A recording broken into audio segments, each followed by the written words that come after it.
మాకు అత్యంత సన్నిహితులైన love gospel వీక్షకులందరికీ సర్వశుభాలు తెలియజేస్తూ ఉన్నాం.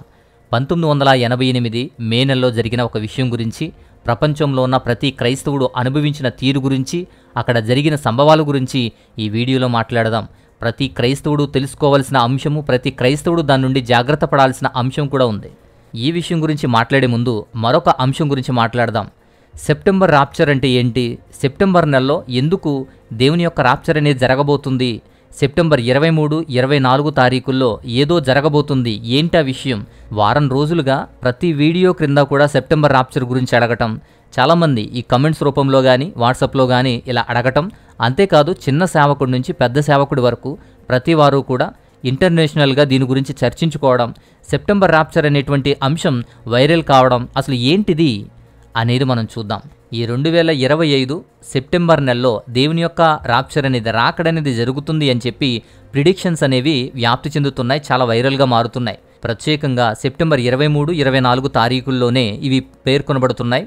ఎందుకు? స్పెషాలిటీస్ ఏంటి? అసలు ఆ రోజే ఎందుకు అంటే, వేలాది మంది కలలు కంటున్నారని, దర్శనాలు చూశామని, దేవుడే చెబుతున్నాడు అని చెప్పి ఇలా ప్రిడిక్ట్ చేస్తున్నారు. అలాంటి విషయాలు చాలానే ఉన్నాయి. తెలుగులో కూడా వీటి గురించి మాట్లాడిన వాళ్ళు కూడా ఉన్నారు. అయితే వాటి మూలమేంటి, అసలు వాటి కథ ఏంటో ముందు పూర్తిగా చూద్దాం. దానిలో మొదటగా దానియేలు ప్రవచనం. దానియేలు గ్రంథం 9వ అధ్యాయం 27వ వాక్యంలో 7 ఏళ్ల ఒప్పందం, 7 సంవత్సరాల ఒప్పందం గురించి వాదిస్తున్నారు. అయితే 2022 సెప్టెంబర్ 23వ తారీఖున యుఎస్ సమ్మిట్లో, న్యూయార్క్లో జరుగుతున్నటువంటి యుఎస్ సమ్మిట్ అనేది జరుగుతుంది. అది లీడర్స్కి, గ్లోబల్ లీడర్స్ అందరూ కూడా ఏర్పాటు చేసుకునేటువంటి ఆ గ్లోబల్ సమ్మిట్లో 7 ఏళ్ల శాంతి ఒప్పందం అనేది సంతకం అవుతుంది. సో 7 ఏళ్ల శాంతికి సంబంధించిన ఫైల్స్ మీద సంతకం పెడుతున్నారు అని చెప్పి చెప్తున్నారు. But there are no 7-year peace agreement. అసలు పీస్ అగ్రిమెంట్ గురించి ఆ సమ్మిట్లో లేనే లేదు. గ్లోబల్ లీడర్ సమ్మిట్, అది ప్యాక్ట్ ఫర్ ద ఫ్యూచర్ అనే టైటిల్తో ఈ సమ్మిట్ జరుగుతుంది, న్యూయార్క్లో జరుగుతుంది. బట్ ఎటువంటి పీస్ అగ్రిమెంట్స్ గురించి లేదు, ఎటువంటి పీస్ అగ్రిమెంట్ అక్కడ జరగట్లేదు. అలా సెప్టెంబర్ 23కి ముడిపెట్టారు. 2025 సెప్టెంబర్ 23 నుండి ఇంకొక విషయం, ఈ రోజు నుంచి మరలా 2550 రోజులు లెక్కిస్తే 2032వ సంవత్సరం సెప్టెంబర్ 15వ తారీఖున వస్తుంది. కరెక్ట్గా యోమ్ కిప్పూర్, ప్రాయశ్చాత్త దినమైనటువంటి యోమ్ కిప్పూర్ పండుగ వస్తుంది. కాబట్టి యేసుక్రీస్తు తిరిగి వచ్చేటువంటి రెండవ రాకడ యోమ్ కిప్పూర్లో 2032 జరుగుతుంది. కాబట్టి 7 సంవత్సరాల ముందు 2025వ సంవత్సరం సెప్టెంబర్ 23లోనే రాప్చర్ అనేది జరగబోతుంది అని వీళ్ళ వాదన. ఇది మొదటి సిద్ధాంతం. రెండవది ఫీస్ట్ ఆఫ్ ట్రంపెట్స్. ట్రంపెట్స్కి సంబంధించినటువంటి ఒక పండుగ జరగబోతుంది 2025 సెప్టెంబర్ 23, 24 తారీఖుల్లో. ఇది సమానంగా వస్తుంది. ఆ పండుగ పేరు రోష్ హాషానా. ఈ రోష్ హాషానా ఈ సంవత్సరం 2025లో సెప్టెంబర్ 23, 24 తారీఖుల్లో వచ్చింది. అసలు రోష్ హాషానా అంటే అర్థం తెలుసా? ఎవరికి రోజు లేదా గంట తెలియదు అనేటువంటి పేరుతోనే దాన్ని గుర్తు చేసుకుంటూ ట్రంపెట్స్ ఫెస్టివల్ అనేది, రోష్ హాషానా అనేది చేస్తారు. ఒక ప్రత్యేకమైన విందు చేస్తారు. అయితే ఈ ఫెస్టివల్ అనేది కేవలం 2025లోనే జరుగుతుందా అంటే 2024లో, 23లో, 22లో అలా ప్రతి సంవత్సరము చేసేదే కదా. మరి దీనిలో ప్రత్యేకత ఏంటి? ఇక మూడవ సిద్ధాంతం యాకోబు వయసుకు ఇజ్రాయెల్ దేశానికి సంబంధించిన విషయం. ఇజ్రాయెల్ దేశం 1948లో స్వాతంత్రం పొంది ప్రత్యేక దేశంగా ఏర్పాటయ్యింది. యాకోబు అంటే ఇజ్రాయెల్, యాకోబు నుండే ఇజ్రాయెల్ ఉద్భవించింది కాబట్టి ఈ యాకోబుకు ఇజ్రాయెల్ దేశానికి ముడిపెట్టారు. యాకోబు 77 సంవత్సరాల వయసులో లేయాను పెళ్లి చేసుకున్నాడు. అంటే 1948కి ఈ 77 సంవత్సరాలు కలిపితే 2025వ సంవత్సరం వస్తుంది. ఈ 2025వ సంవత్సరంలోనే రాప్చర్ జరగబోతుంది అని. యాకోబు 84 ఏళ్ల వయసులో రాహేలును పెళ్లి చేసుకున్నాడు. అంటే ఇజ్రాయెల్ దేశం ఆవిర్భవించిన 1948వ తారీఖుకు 84 సంవత్సరాలు కలిపితే 2032. అంటే ఇజ్రాయెల్ 84 ఏళ్ళు పూర్తయ్యేటప్పుడు యేసుక్రీస్తు వస్తారు అని చెప్పి మాట్లాడుతున్నారు. ఈ రెండూ కూడా 25లో రాప్చర్ జరుగుతుంది, 2032లో సెకండ్ కమింగ్ జరుగుతుంది అని వాదన. ఈ రెండింటి మధ్య వ్యత్యాసం 7 సంవత్సరాలు. 7 సంవత్సరాల గ్యాప్నే 7 సంవత్సరాల మహాశ్రమల కాలం అని చెప్పి పిలుస్తున్నారు. అయితే యాకోబు వయసుకి యేసుక్రీస్తు వారి రాకకు సంబంధం ఏంటి? అసలు బైబిల్లో ఎక్కడైనా మెన్షన్ చేశారా అంటే there is no evidence, there is no logic related to the Jacobius. ఆయన వయసుకు రాకడకు సంబంధం ఏంటో అర్థం కాలేదు. ఇలా కొన్ని థియరీస్ అనేవి వాళ్ళు వీళ్ళు అక్కడ ఇక్కడ మాట్లాడినవన్నీ కలిపి సెప్టెంబర్ 23, 24 ఈ 2025వ సంవత్సరంలోనే ఈ 2 రోజుల్లో దేవుని యొక్క రాప్చర్ జరగబోతుంది, దేవుని సంఘం ఎత్తబడుతుంది అనే ప్రకటనలు, ప్రవచనాలు, వర్తమానాలు న్యూస్ మీడియాలో వైరల్ అవుతున్న అంశాలు కూడా చాలా ఎక్కువగానే ఉన్నాయి. అయితే మీకు తెలుసు ఇదంతా కూడా తప్పని. ఎందుకు అంటే దేవుని యొక్క సమయం, దేవుని యొక్క గడియ అనేది చెప్పి రాదు, లెక్కించదగ్గేది కాదు, అకస్మాత్తుగా సంభవించేటువంటి సంఘటన. ఇలా చాలా ఉన్నాయి. అప్పుడప్పుడు ఇలాంటివి కొన్ని బయటకు వస్తూ ఉంటాయి. అయితే ఇప్పుడు మన ప్రాముఖ్యంగా 1988లో జరిగినటువంటి ఒక ప్రిడిక్షన్ గురించి మాట్లాడదాం. 1988లో ఎడ్గర్ సి వైజనెంట్ అనేటువంటి ఒక వ్యక్తి నాసాలో పనిచేసి నాసా ఇంజనీర్గా ఆయన రిటైర్ అయ్యి 88 reasons why the rapture will be in 1988 అనేటువంటి ఒక పుస్తకాన్ని పబ్లిష్ చేశాడు. ఆ చిన్న పుస్తకం వల్ల క్రైస్తవ సమాజంలో పెద్ద అలజడి జరిగింది. అతను రోజ్ హజానా అంటే 1988లో సెప్టెంబర్ 11, 13 తారీఖుల్లో జరిగేటువంటి రోజ్ హజానా అంటే ఈ బూరల పండుగ, ట్రంపెట్స్ పండుగ రోజ్ హజానా జరగబోతుంది.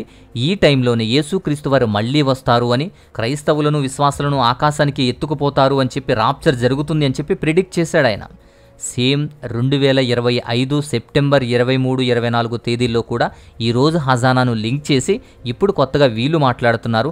బట్ ఇది ఆనాడు కూడా అలానే జరిగింది. 1988లో జరిగిన సంభవం ఇది. అసలు ఏం జరిగింది అంటే ఈ విజనెంట్ యొక్క పుస్తకం ఆవిర్భవించిన తర్వాత అది చాలా సక్సెస్ అయిపోయింది. వరల్డ్ వైడ్ సొసైటీ ద్వారా 4.5 మిలియన్స్ కాపీస్ అమ్ముడైపోయాయి. 3 లక్షల కాపీలు అమెరికా అంతటా కూడా మినిస్ట్రీస్కు, ఎంప్లాయీస్కి ఉచితంగా పనిచేశారు. క్రైస్తవ పుస్తక ప్రపంచంలో అత్యధిక స్పీడ్గా ఎక్కువగా అమ్ముడుపోయిన స్థానంలో 2వ స్థానం పొందింది. వైజనెంట్ చాలా దృఢంగా, చాలా స్ట్రాంగ్గా చెప్పేవాడు. బైబిల్ ప్రకారం ఇదే కరెక్ట్, నేను తప్పైతే బైబిల్ కూడా తప్పే, బైబిల్ తప్పుగా ఉంటే మాత్రమే నేను తప్పు అవుతాను అని చెప్పి చాలా స్ట్రాంగ్గా చెప్పేవాడు. నేను నా ప్రాణాన్ని రోజ్ హజానా అనే దాని మీద ప్రాణంగా పెట్టగలను అని చెప్పి 1988లో జరిగే రోజ్ హజానా గురించి ఆయన తీవ్రంగా ప్రకటన చేశాడు. ఇలాంటి ప్రకటనలు కానీ, ఇలాంటి ప్రెడిక్షన్స్ కానీ అప్పుడప్పుడు జరుగుతాయి, అప్పుడప్పుడు వస్తున్నాయి కదా అని మనం అనుకుంటాం. 1988లో జరిగినటువంటిది వేరు. ఆ టైంలో జరిగిన సందర్భం గురించి వివరిస్తాను. నేటికి కూడా చాలామంది అంగీకరించరు. వారికి సాటిస్ఫాక్షన్గా ఉండే వార్త అది సోది వార్త అయినా సరే సంతోషపరుస్తుంది. నిజమైన వార్త చేదు వార్తగా అనిపిస్తుంది కాబట్టి వారికి మైండ్కి ఎక్కదు, మనసుకు ఎక్కదు. కాబట్టి విమర్శిస్తారు, వ్యతిరేకిస్తారు, స్వీకరించరు. అందుకే దేవుడు మోసపరచకుండా జాగ్రత్తగా చూసుకోవాలి. ఎండ్ టైంలో మోసపరచకుండా ప్రతి ఒక్కరూ జాగ్రత్తగా చూసుకోవాలని దేవుడు చెప్తున్నాడు. కువైట్ యువరాజు ప్రిన్స్ క్రైస్తవ్యాన్ని తీసుకుని క్రీస్తుని అంగీకరించారని చెప్పి వైరల్ చేశారు, దాన్ని ప్రచారం చేశారు. అది నిజమో కాదో తెలియకుండా నమ్మారు. అది అబద్ధం అని చెబుతుంటే నమ్మలేకుండా వ్యతిరేకిస్తారు. కానీ నిజం తెలిసిన తర్వాత మీరు బాధపడతారు. అలానే ఏదో మందిరం కట్టేస్తున్నారు, సీక్రెట్గా జరిగిపోతుంది అంటే అది అబద్ధం అని చెబుతుంటే ఇప్పుడు మీకు నచ్చదు, కానీ ఆ తర్వాత దాని పర్యవసానాలు మీరు తెలుసుకుంటారు. సో ఇలా మనకు మనసుకు నచ్చింది, మనకు కావాల్సింది వినడానికి అబద్ధమైన, సోదైన, ఊహాత్మకంగా చెప్పినా, కల్పించి చెప్పినా మనకు నచ్చుతుంది కాబట్టి అది మన మైండ్కి, మనసుకు ఎక్కుతుంది, మనం నమ్ముతాం. కానీ నిజాన్ని, సత్యాన్ని చెప్పాలనుకునేప్పుడు మాత్రం అది చేదుగా అనిపిస్తుంది, నమ్మడానికి, విశ్వసించడానికి కష్టంగా ఉంటుంది. ఎండ్ టైంలో అలాంటి కాలం, అలాంటి పర్యవసానాలు కూడా మనం చూడాలి అని అర్థం చేసుకోండి. 1988లో అలా ప్రకటన చేసిన తర్వాత, అలా ఆయన ప్రిడిక్ట్ చేసిన తర్వాత, రేడియోలో ప్రసార సాధనాల్లో కూడా ప్రకటించిన తర్వాత, అనేకులు నమ్మిన తర్వాత ఆ పుస్తకాలు విపరీతంగా ఆదరణ పొంది చదవడం వల్ల అనేకులు నమ్మారు, అనేకులు వెంబడించారు, అనేకులు రాప్చర్ జరుగుతుంది, దేవునితో ఎత్తబడాలి అని చెప్పి ప్రయాసపడ్డారు. కానీ తర్వాత ఏం జరిగిందో తెలుసా? విశ్వాసులకు అనేకమైన సమస్యలు ఎదురయ్యాయి. చాలామంది వారి ఆస్తులను అమ్మేసుకున్నారు, చాలామంది వారి ఉద్యోగాలను వదిలేశారు. దేవునితో వెళ్ళిపోతాం, రాప్చర్ వస్తుంది కదా అని. కుటుంబాలు కూడా విడిపోయాయి, ఎవరి స్వార్థం కోసం వాళ్ళు చూసుకునేవారు. అంతేకాదు ఒక కుటుంబంలో తల్లిదండ్రులు వారి ఆస్తులన్నీ అమ్మేసి దేవుని రాప్చర్ గురించి ఆలోచించారు. తర్వాత 2 పిల్లల భవిష్యత్తును నాశనం చేశారు. మానసిక వేదన కూడా అనుభవించారు. ఇంటర్నల్గా ఏదో జరుగుతుంది అని ఎక్స్పెక్ట్ చేసి అది మిస్ అయ్యేసరికి జరగదు అని తెలిసిన తర్వాత, అది ఫేక్ అని తెలిసిన తర్వాత, మోసపోయామని తెలిసిన తర్వాత మానసిక వేదనలు కూడా అనుభవించాలి. అంతేకాకుండా ఎక్కువగా దుష్ప్రభావం ఏంటో తెలుసా? విశ్వాసం కోల్పోవడం. అనేక మంది ఈ క్రైస్తవ్యమే తప్పని, దేవుని రాకడే తప్పని, యేసుక్రీస్తునే తప్పుబట్టి అనేక మంది ఈ ప్రెడిక్షన్ల వల్ల పూర్తిగా క్రైస్తవ విశ్వాసాన్ని కూడా వదిలేశారు. ఇంకొంతమంది ఆత్మహత్యలు కూడా జరిగాయి. ఇలాంటి విషయమే 2011లో హారోల్డ్ కాంపిన్ అనేటువంటి వ్యక్తి ప్రచురించేస్తే రష్యాలో 14 ఏళ్ల అమ్మాయి అది జరగలేదని మానసికంగా ఒత్తిడికి గురై సూసైడ్ చేసుకుని చనిపోయింది. అంతేకాకుండా క్రైస్తవుల పట్ల ద్వేషం పెరిగిపోయింది, విమర్శత పెరిగిపోయింది, విశ్వాసులు హేళన చేయబడ్డారు. అంతేకాదు విశ్వాసులు తమ విశ్వాసాన్ని విడిచిపెట్టి వెళ్ళిపోయారు. మానసిక ఆరోగ్య సమస్యలు కూడా వచ్చాయి. డిప్రెషన్లోకి వెళ్ళిపోవడం, యాంగ్జైటీ రావడం, పీటీఎస్డీ లక్షణాలు రావడం, విశ్వాసం క్షీణించిపోవడం, కన్ఫ్యూజన్గా గందరగోళంగా ఉండేటువంటి స్థితిలోకి వెళ్ళిపోవడం. అంతేకాదు ఇది మేజర్గా యవనస్తుల మీద, యూత్ మీద, అలాగే కొత్తగా మారిన విశ్వాసుల మీద ప్రత్యేకమైన ప్రభావాన్ని చూపించింది. ఎందుకంటే వారంతా విమర్శించుకొని తిట్టుకునేంత స్థాయికి వెళ్ళిపోయారు. ఆధ్యాత్మికమైనటువంటి ఆత్మీయమైన వివేకం తగ్గిపోయింది. ఇంట్రెస్ట్ పోతుంది. దేవుడన్నా, దేవుని విషయాలన్నా, ఆ వాక్యాల మీద ఇంట్రెస్ట్ పోతుంది. ఇలాంటి ప్రిడిక్షన్స్ను, మాయమాటలను, ఇలాంటి భవిష్యవాణి చెప్పేట్లు ఇలా ఒక ప్రవచనాత్మకంగాను ప్రిడిక్షన్లుగాను చెప్పేటువంటి విషయాలు నేటికి కూడా చాలా జరుగుతున్నాయి. అలా ఫేక్ న్యూస్లను, తప్పుడు వార్తలను, తప్పుడు ప్రచారాలను, ఇలాంటి తప్పుడు ప్రిడిక్షన్స్ని కూడా స్వీట్గా అందించడం వల్ల అవి బాగా నచ్చుతున్నాయి. అది మోసం అని తెలిసే సమయానికి వారు చాలా దిగ్భ్రాంతిలోకి వెళ్ళిపోతారు. చాలా వివేకాన్ని కోల్పోతారు, చాలా జ్ఞానాన్ని కోల్పోతారు. 1988లో జరిగిన విషయం కూడా అదే. క్రైస్తవ్యం అంతగా నమ్మి ఒకేసారి మోసపోయే స్థితికి వెళ్ళిపోయింది. ఆ ప్రభావం చాలా కాలం వరకు కూడా క్రైస్తవ్యం మరలా నిలబడ్డానికి, విశ్వాసం పెంచుకోవడానికి చాలా కాలం వరకు పట్టింది. అంటే అనేకమైన క్రైస్తవులు మోసపోయే స్థితిలోకి వెళ్ళిపోయారు. ఎందుకంటే నమ్మారు. ముఖ్యంగా ఆస్తులు అమ్ముకున్నారు, ఉద్యోగాలు వదిలిపెట్టారు, దేవుని కోసం సిద్ధపడ్డారు, దేవుని కోసం వెళ్ళాలి అని చెప్పి ఒక భయం కలిగి అప్పటికప్పుడు వారు చేసిన పనులన్నీ కూడా వారికి నిరాశ కలిగించింది. అందుకే వారు డిప్రెషన్లోకి వెళ్ళి విశ్వాసాన్ని కోల్పోయి వాటి పట్ల ఇంట్రెస్ట్ తగ్గిపోయి ఇలాంటి పరిణామాలు చాలా కాలం వరకు కూడా చూశారు. 1988లో కూడా ఇలా అందరూ నమ్మారా అంటే సేవకులు చాలామంది అది తప్పని నిరూపించే ప్రయత్నం చేసినా, చెప్పే ప్రయత్నం చేసినప్పటికీ కూడా ప్రయోజనం లేదు. చాలామంది ఎక్కువ విశ్వాసులు నమ్మారు, సేవకులు చెప్పే మాట వినలేదు, ప్రెడిక్షన్ మాత్రమే ఎక్కువ నమ్మారు. కాబట్టి ఆ పర్యవసానం చూడాల్సి వచ్చింది. మత్తయి సువార్త 24:36 ప్రకారం యేసుక్రీస్తు వారు స్వయంగా చెప్పారు, ఆ రోజు ఆ గడియ గురించి ఎవరికీ తెలియదు.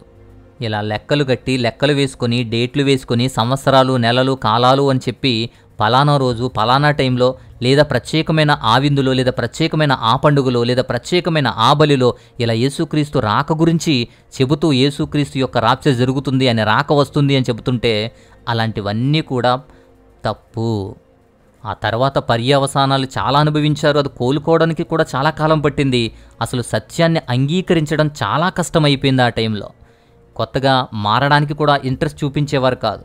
ఇలాంటి ప్రవక్తల వల్ల ఈ ఆత్మీయతను దెబ్బతీసుకునేటువంటి పరిస్థితిలోకి వెళ్ళిపోయారు. 1988 తర్వాత ఈ వైజ్నెంట్ మళ్ళీ 1989 అని, 1993 అని, 1994 అని చెప్పి ప్రిడిక్షన్స్ కూడా చేశాడు. కానీ ఏ ఒక్కటి కూడా నెరవేరలేదు. తర్వాత 2011లో అలాంటిదే హెరాల్డ్ క్యాంపింగ్ అని చెప్పి ఒక వ్యక్తి మళ్ళీ చేశాడు. మళ్ళా అది ఫెయిల్ అయింది. ప్రతిసారి కూడా విశ్వాసులు నమ్మిన వారంతా మోసపోతూ డిప్రెషన్లోకి వెళ్తున్నారు, మోసపోతూ విశ్వాసాన్ని కోల్పోతున్నారు. ఇలాంటి వాటి వల్ల విశ్వాసం పెరుగుతుందా, సిద్ధపాటు కలుగుతుందా, నష్టపోతున్నారా అనేది తెలుసుకోవాల్సిన విషయం. అందుకే సిద్ధపాటు అనే అంశం చాలా స్పష్టత కావాల్సినటువంటి అంశం. అందుకే చాలా క్లియర్గా ఇవ్వడానికి ప్రయత్నం చేస్తాను.